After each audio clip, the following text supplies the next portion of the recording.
What if I told you that all of your hard work in school is contributing to your own demise? Well, that is exactly what will happen if you continue to mindlessly pursue the incentives that have been laid out in front of you by corporations, governments, and manipulated social pressure. The education system in America was built to serve the powerful elites through mind-numbing social control, not built to serve the individual or the greater good. The purpose of education has become so skewed in our society that we have largely forgotten that it is supposed to serve and holistically integrate the student into society, not create an impossible obstacle course for them to jump through just to work a job they don't like in a world they don't understand.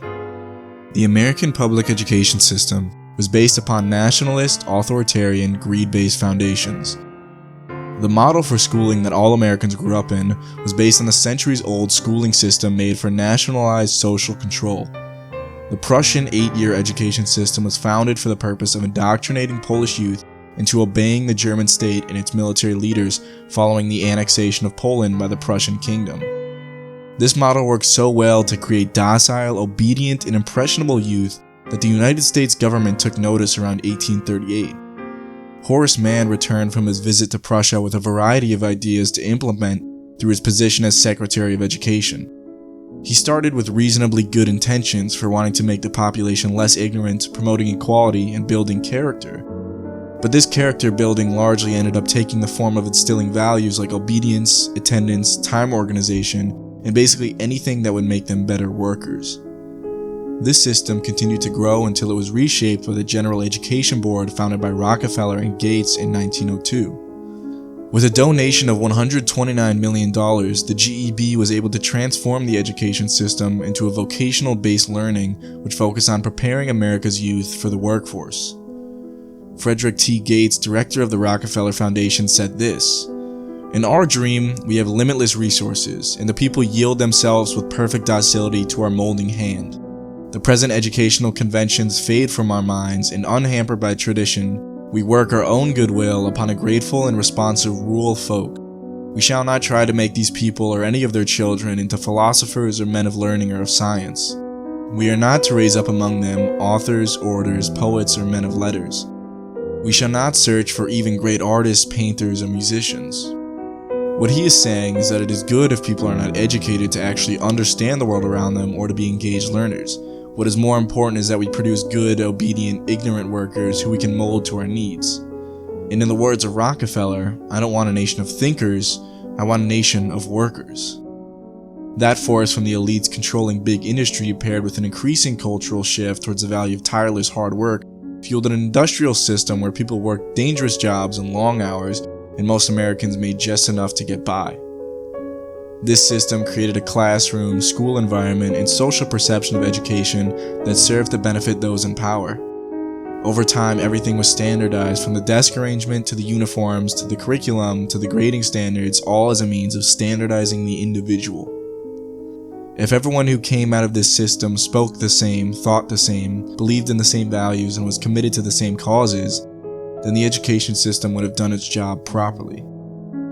Anti-individualism stripped students of their creativity at a young age, and instead of teaching students how to think, students were evaluated on their ability to memorize what to think.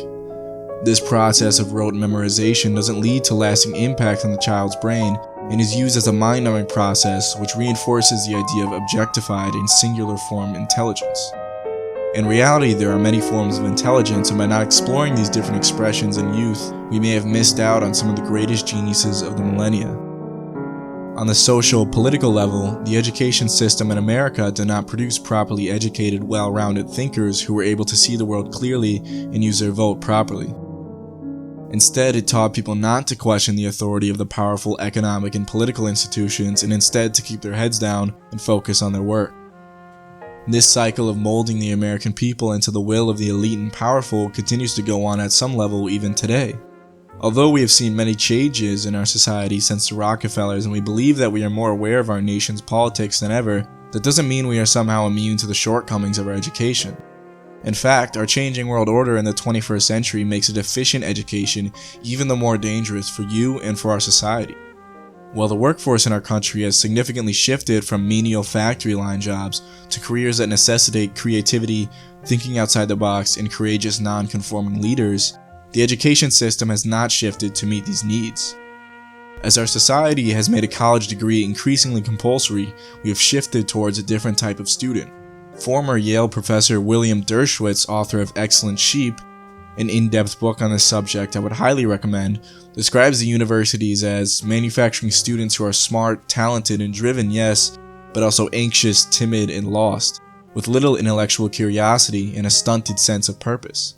They're trapped in a bubble of privilege, heading meekly in the same direction, great at what they're doing, but no idea why they're doing it. This goes to show that even as we become adults paying thousands of dollars and working hard towards a specific degree, we are still faced with another variety of problems and shortcomings in our education. College education shifted from a nice thing to have to an absolute necessity in the early 1950s and became intrinsically linked with the idea of the American dream. Universities continue to grow in wealth along class lines, with certain universities being able to fund massive architectural projects which served as a symbol of prestigiousness, which still draws in students and parents today. In order to fuel this competition over prestige, universities soon jacked up their prices and turned to more of a business model for recruiting or selling their education. In this way, students are viewed more as customers needing to be merely satisfied rather than growing individuals needing to be challenged. Not only that, but as a business model, it makes sense for colleges to promote lucrative majors such as law, medicine, finance, or consulting in order to produce wealthy alumni to fund more prestige projects. So a liberal arts education, which serves to teach the individual how to think, is given a complete secondary status to anything that draws investments from corporations looking for hires. To add on to these issues, most tenured professors will spend a majority of their time and be heavily evaluated on their research rather than focusing on the students. This leads to lecture halls with hundreds of students, a fundamentally dehumanizing experience, notes Sal Khan, and an unspoken agreement is formed, which is that if students don't bother their professors too much with their learning, then the professor will provide them with inflated or curved grades, and the customer will be satisfied and move on with a good grade, while having hardly learned anything of value. And so classes just turn into this obstacle course where the sole objective is not the personal transformation or the skills and knowledge gained, but just the grade. After all, that's what drives this whole thing, grades. Grade me. Look at me. Evaluate and rank me. Oh, I'm good, and oh, so smart. Grade me.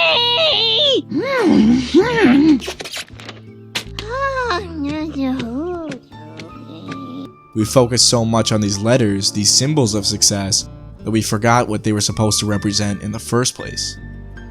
This brings us to the final question. What is the purpose of education? For the individual, this used to be a pretty clear-cut question. You went to college because you would get a good, well-paying job. But in the competitive job market today, this is not necessarily true anymore, which has led to an absurd amount of pressure from a very young age for students to not only succeed, but excel in their schooling. And any desire to slow down, wait, and make the right decision for their future is seen as weakness or failure. I don't believe, and I think many people would agree with this, that the answer to this problem is just more money, more years of your life, more grades, and more education. I think it's time we take a step outside the traditional enshrined perception of success and reevaluate what success means for an individual. I don't believe it's worth killing yourself through high school to make a good application, killing yourself for years in college to make a good resume, and then killing yourself for the best years of your life in order to achieve a dream of early retirement just to reach that day of freedom in your 50s and say, then what? We must redefine success beyond the typical sense of climbing the ladder and chasing money towards something that incorporates the fact that humans are creatures driven by meaning. First off, I want to quote a man whose picture hangs on the wall of almost any middle school, high school, or university, Albert Einstein. Education is what remains after one has forgotten what one has learned in school. I think deep down we can all express a similar sentiment to Einstein in this case and can see that education is something that should be evaluated on its lasting impact for individuals and society. Students should treat education like the life purpose changing decision that it is. Students should not be pushed or rushed into a major or school for reasons as simple and vague as, I've always been good at math, or because I visited and it was really pretty. And this is a decision that sets the track for the rest of your life and it's not worth pushing kids through this process when they have barely had a chance to experiment with meaning and options in their education so far.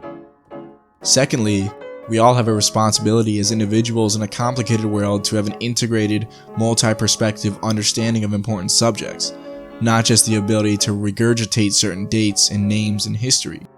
The initial purpose of education in ancient Athens was the process of the individual freeing themselves from their doxa, or their preconceived notions about the world.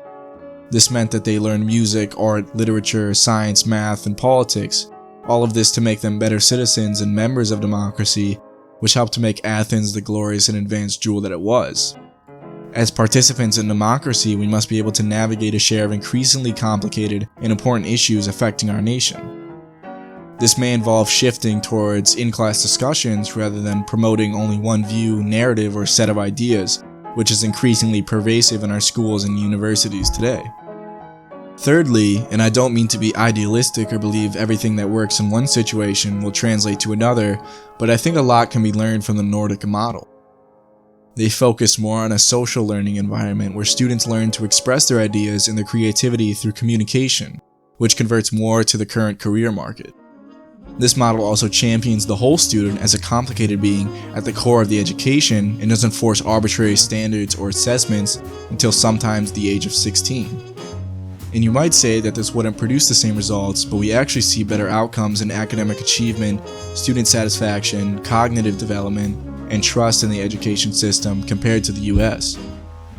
Finally, if you are a young adult or college student today, take full advantage of your education. Use this time to develop a relevant skill set that will serve you in an increasingly changing work environment. Be fully aware of the opportunities you might have in courses that you didn't know existed, such as entrepreneurship, web development, online commerce, metaphysics, social psychology, literally anything that you think might be interesting, impactful, or useful. Also, experiment with different projects. In principle, you should already be learning things that will serve you in the real world and in life and allow you to do things that you find meaningful. You don't need to wait for a degree or for someone to give you a desk in an office to start making yourself useful to yourself and to the world. I don't mean to be ungrateful for my own education, especially considering that education is a privilege and not a right, as we can see from many places in poverty all over the world. But if you take away anything from this video, let it be this. Your education is your education, not your schools or your parents or some companies. Think about the reasons in coordination with your life goals and values as to why you're pursuing the type of education that you are, and let that motivate you. And if you don't know yet, that is okay. Take time to slow down, understand yourself better, and experiment with different things in the real world. Thanks for watching this video. If you liked this video, you might want to check out my video, The History of Our Lives, linked above. And if you want to see more videos exploring important and real-world topics, then take a look at my channel and please like, subscribe, and share. As always, never stop questioning, talking, and thinking. Thank you.